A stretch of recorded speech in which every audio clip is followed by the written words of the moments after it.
مہمان کی عزت کرنے کی، مہمان کی مہمان نوازی کرنے کی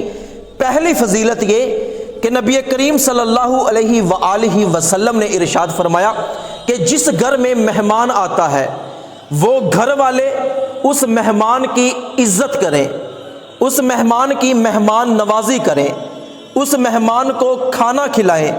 تو اللہ پاک اس گھر میں اپنے 10 نورانی فرشتوں کو بھیجتا ہے جو اس گھر میں رہ کر پورے 1 سال تک اللہ پاک کی عبادت کرتے ہیں۔ جب 1 سال گزر جاتا ہے تو ان فرشتوں کی عبادت کا ثواب اس گھر کے تمام افراد کے نامہ اعمال میں لکھ دیا جاتا ہے، اور 1 سال بعد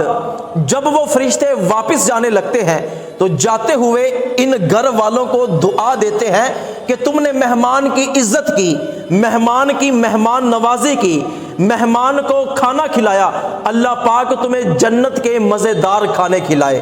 اور مہمان کی عزت کرنے کی دوسری فضیلت یہ کہ نبی کریم صلی اللہ علیہ وآلہ وسلم نے ارشاد فرمایا کہ جس گھر میں مہمان آتا ہے تو مہمان اس گھر میں اپنا رزق لے کر آتا ہے، اور جب وہ مہمان اس گھر سے واپس جاتا ہے تو واپس جاتے ہوئے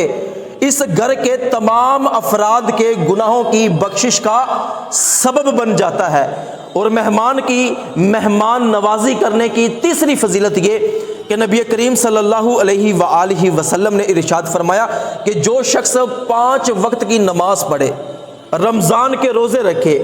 حج کرے، زکوٰۃ دے اور مہمان کی عزت کرے، اللہ پاک اس شخص کو جنت عطا فرمائے گا۔ مہمان کی خدمت کرنے کی چوتھی فضیلت یہ کہ نبی کریم صلی اللہ علیہ وآلہ وسلم نے ارشاد فرمایا کہ جو شخص اللہ اور قیامت کے دن پر یقین رکھتا ہے وہ مہمان کی عزت کرے، جو شخص مہمان کی عزت نہیں کرتا اس شخص میں کوئی بھلائی نہیں ہے۔ اور مہمان کی عزت کرنے کی 5ویں فضیلت یہ کہ نبی کریم صلی اللہ علیہ وآلہ وسلم نے ارشاد فرمایا کہ جس گھر میں مہمان آتا ہے تو اس گھر میں خیر و برکت اتنی تیزی کے ساتھ آتی ہے کہ جس طرح اونٹ کی کوہان سے چھری اترتی ہے، یعنی کہ جو اونٹ کی کوہان ہوتی ہے یہ چربی ہوتی ہے، اور جب چربی پر چھری چلائی جائے وہ کتنی تیزی کے ساتھ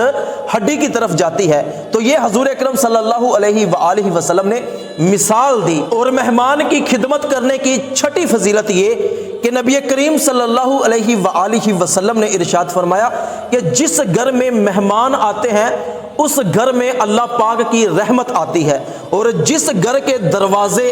مہمان کے لیے بند ہوتے ہیں، جس گھر میں مہمان نہیں آتے اس گھر میں اللہ پاک کی رحمت کے فرشتے بھی نہیں آتے۔ تو جس گھر میں بھی مہمان آئے وہ گھر والے اس مہمان سے کھندہ پیشانی سے مسکرا کر ملیں، حسب توفیق